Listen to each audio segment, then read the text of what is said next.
Hello and welcome back to the YouTube channel mathematics fun. मैं हूं आपका host नयन धोड़किया और आज मैं लेके आया हूं आपके लिए स्टोरी नंबर 4 मोरल वैल्यू पर बेस्ड। तो आइए देखते हैं आज की स्टोरी। एक बार एक राजा जंगल में शिकार करने गया। राजा अत्यंत बलवान था, अतः अकेले ही शिकार पर जाता था। शिकार करते करते शाम होने को आई। अचानक आसमान में बादल घिर आए और तेज बरसात होने लगी। इतने में सूरज भी ढल गया। अंधेरे में राजा रास्ता भटक गए और भूख प्यास से विहाल होकर एक स्थान पर बैठ गए। राजा बहुत चिंतित था कि तभी देखा सामने से 3 बालक चले आ रहे हैं। राजा ने तीनों को अपने पास बुलाकर कहा, मैं बहुत भूखा हूँ, प्यास भी लगी है, रास्ते से भटक गया हूँ, क्या तुम लोग मेरी मदद करोगे? राजा की यह बात सुनते तीनों बालक दौड़कर अपने घर गए और खाने और पीने के लिए पानी के साथ कुछ समय बाद लौटे। राजा ने अपनी भूख शांत करने के पश्चात कहा, मैं तुम तीनों का आभारी हूँ। यदि तुम्हें कुछ चाहिए तो मुझे बताओ, मैं तुम्हें दे सकता हूँ। इतना सुनकर पहला बालक बोला, मुझे बंगला गाड़ी चाहिए ताकि मैं चैन से जीवन बिता सकूँ। दूसरे ने कहा, मुझे ढेर सारा रुपया और जेवर चाहिए ताकि इस दरिद्रता से मुझे छुटकारा मिल सके। राजा ने कहा, अवश्य, तुम जो भी चाहोगे मैं तुम्हें ज़रूर दूंगा। इतना कहकर राजा ने तीसरे बालक की ओर रुख किया, तुम भी कहो बालक, तुम्हें क्या चाहिए? तीसरे बालक ने कहा, महाराज, मुझे धन दौलत की लालसा नहीं है, मेरी बस एक इच्छा है। महाराज ने कहा, कहो क्या इच्छा है तुम्हारी?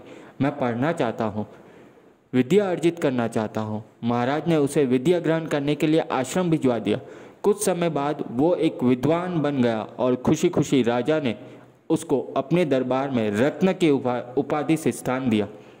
वही बाढ़ आ जाने से दूसरे दोस्त का बंगला गाड़ी सब तहस नहस हो गया और वापस वह दरिद्र हो गया। तीसरे का भी धन अब खत्म होने को आया था। आखिर रखा धन कितने दिन तक चलने वाला था।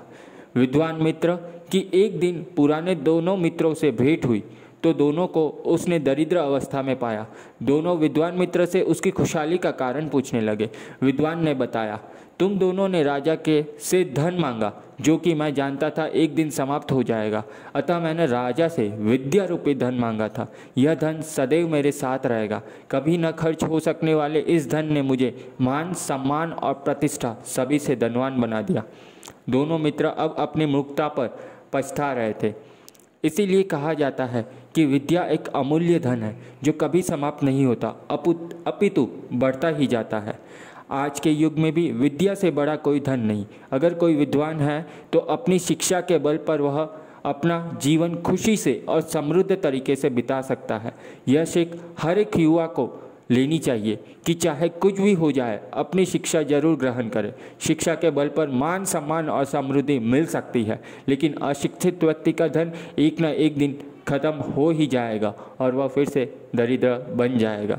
होप स्टूडेंट्स, आपको इसके ऊपर से जो मोरल्स है वो मिले होंगे कि आपकी जो आप स्टडी कर रहे हो, जो आप पढ़ाई कर रहे हो, वो आपको लाइफ में बहुत ही ऊंचाई तक ले जाएगा और आपके जो स्किल्स है, आपने जो पढ़ाई की है, ये आपसे कभी भी कोई भी छीन नहीं सकता है। पैसे की चोरी हो सकती है, आपके घर से जेवरों की चोरी हो सकती है, लेकिन आपके पास जो स्किल्स है, आपने जो पढ़ा लिखा है, जो आपने सीखा है, इस सीख की चोरी कोई भी नहीं कर सकता है और ना ही एक आदमी दूसरे आदमी को same as it is copy कर सकता है। हम सब लोग यूनिक बनाया गया है भगवान के द्वारा।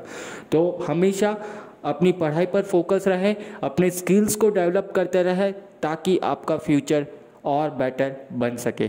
होप आपको ये स्टोरीज पसंद आ रहे होंगे, तो प्लीज़ हमारे चैनल को सब्सक्राइब जरूर करिएगा और लाइक, शेयर और कमेंट करना मत भूलिएगा। Thank you and have a nice day to all.